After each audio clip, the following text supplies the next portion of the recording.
Hi thinkers, welcome to ThinkX Academy. In this data structures playlist, we have already studied hash tables. If you haven't seen the first part of this video, make sure to check that out.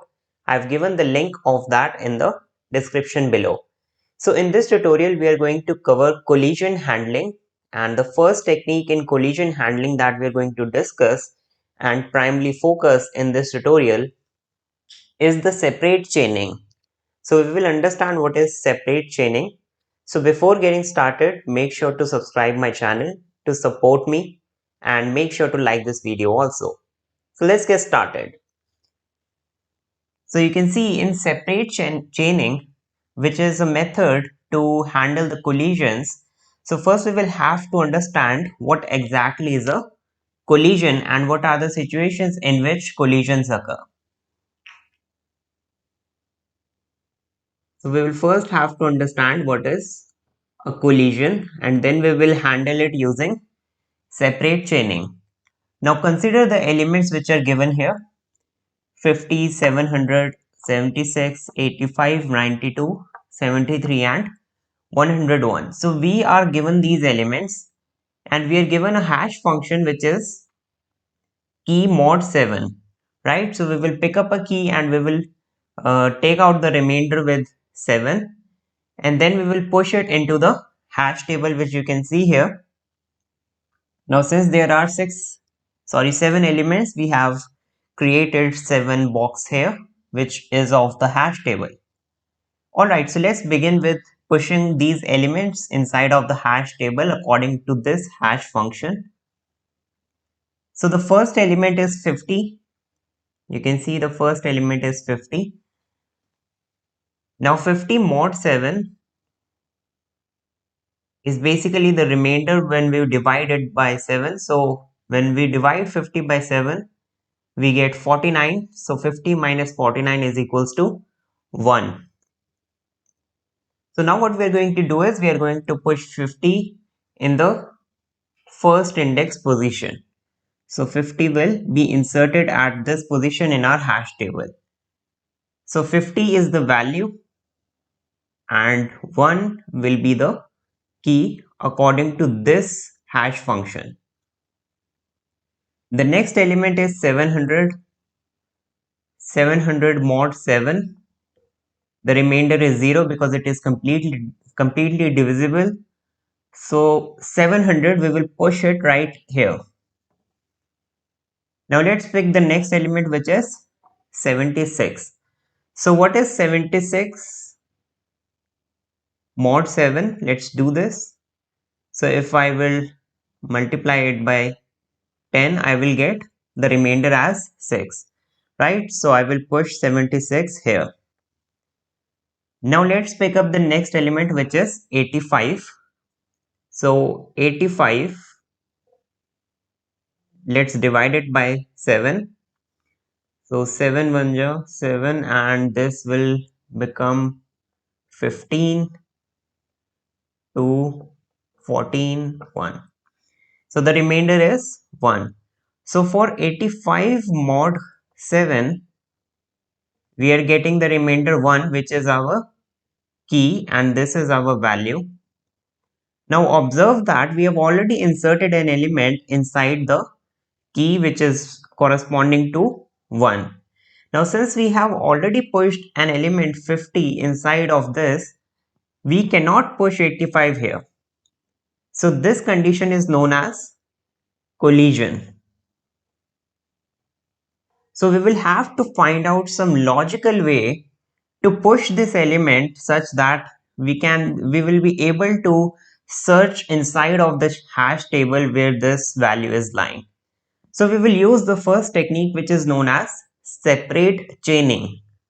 So the idea is we are not going to push the element at 85 position. What we will do is we will maintain a linked list. We will maintain a linked list. We will create a linked list which will basically push the element 85 here only, but in the form of a linked list.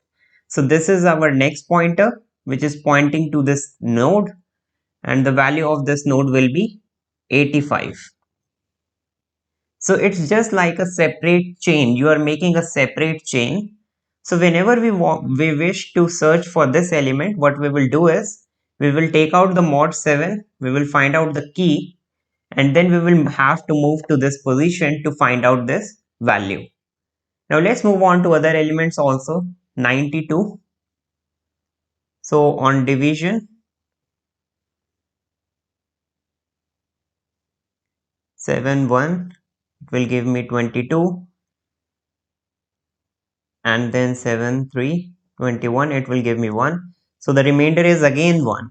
So what we will have to do is we will again create another node here only, and we will do something like this, right? So 92 will get pushed here.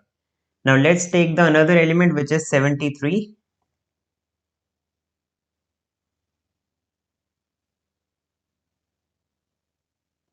So it gives me 3. So I will push 73 here, and in this case we have no collisions. The last one is 101.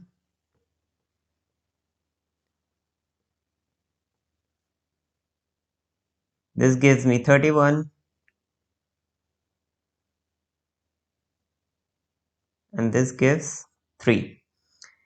So now you can see 101 is should be at the position 3. So we can see that already 73 is there. So a collision is occurring at this place. So what we will do is we will again create a linked list, and we will push a node with value 101, and obviously the last node will have a null value, which is represented by this symbol, right? So this is actually null. So this is a way to handle collisions using the separate chaining technique in hash tables. There are some advantages and disadvantages of using this technique, so let's discuss that. And in the next tutorial, we will discuss the second technique, which is the open addressing, and it is also a very important technique. And this will be basically the part third. Open addressing will be the part 3 of this tutorial. And then the part 4 of the hash table tutorial will be double hashing, which is another technique. Alright, so let's see what are the advantages and disadvantages. So if we try to insert and delete some element, if I want to insert and delete some element from this hash table, the time complexity is equal to big O of 1. So that's a constant time complexity, which is very good. But in case of search, we have got a disadvantage. And the disadvantage is that if we want to, let's say, if I want to search for the element 92, you can see 92 is not here when I take out the mod. So 92 mod 7 will give me 1, but it is not here. So I will have to iterate through this linked list to come to this element, right? And we will compare the elements using the if else condition.